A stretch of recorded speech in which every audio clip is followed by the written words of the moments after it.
মারুফ ভাই, আমরা প্রত্যেক নির্বাচনে দেখেছি যে কাদা ছড়াছড়ি, এবারে নির্বাচন ঘিরে প্রত্যাশা কি এবং কি মনে হয়? মোবাইলটা সামনে দেন।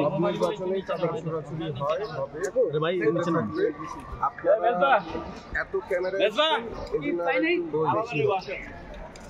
এটা আপনার ক্যামেরা না আসলে কাদা ছোড়াছুড়ি হলেও তো জানতো না ওই মসজিদের সামনে। তাহলে কি এটা কোনোভাবে নিয়ে আয় তাড়াতাড়ি, এই ঘটনাগুলো তাড়াতাড়ি নিয়ে আয়। আমাদের সামনে ক্যামেরা থাকছে।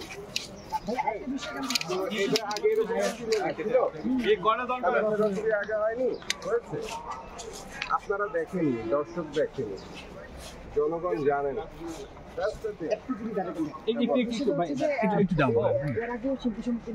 সারা জীবন যে কোনো নির্বাচন মানে পক্ষ বিপক্ষ ছুরি এটাই হয়। এটা আপনাদের যদি কোনো সংগঠন থাকে সেটাতেও এটাই হবে।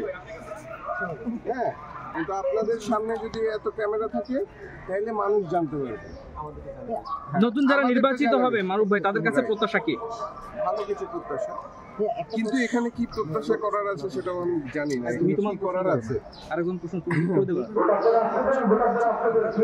নির্বাচন কভার করেছে, কিন্তু এবারে নির্বাচন আমরা দেখতে পাচ্ছি যে আইন শৃঙ্খলা রক্ষাকারীর সংখ্যা অনেক বেশি, এবং এটার কারণটা কি হতে পারে বলে মনে হয়? আমাদের সিকিউরিটি, আপনাদের সিকিউরিটি। আমরা মারামারি করবো যদি আপনারা মারামারি করেন, এই জন্য তবে কি শিল্পীদের ভিতর সৌহার্দ্যটা কমে গেছে যার কারণে পুলিশ প্রোটেকশন বেশি দরকার হচ্ছে? না, এটা আপনাদের মধ্যে সৌহার্দ্য কমে গেছে, আমাদের মধ্যে ঠিকই আছে। না, আমাদের মধ্যে কমলে তো আমরা আর সবাই মিলে একসাথে কাজ করতে পারতাম না। ওই জন্য যদি কোনো গ্যাঞ্জাম হয় সেটা ঠেকানোর জন্য।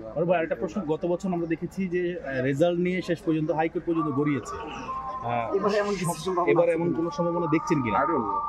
একটা আপনার সিনেমা সংশ্লিষ্ট বিষয় যেতে চাই, গ্রিন কার্ড সিনেমাটি রিলিজ পেয়েছে, আপনার কেমন চলেছে এ পর্যন্ত? কেমন? মোটামুটি ভালো চলেছে, কোনোটাই ভালো চলেনি আলটিমেটলি। এখন ইউটিউব হয়ে গেছে, এটাই বলতে চাচ্ছিলাম।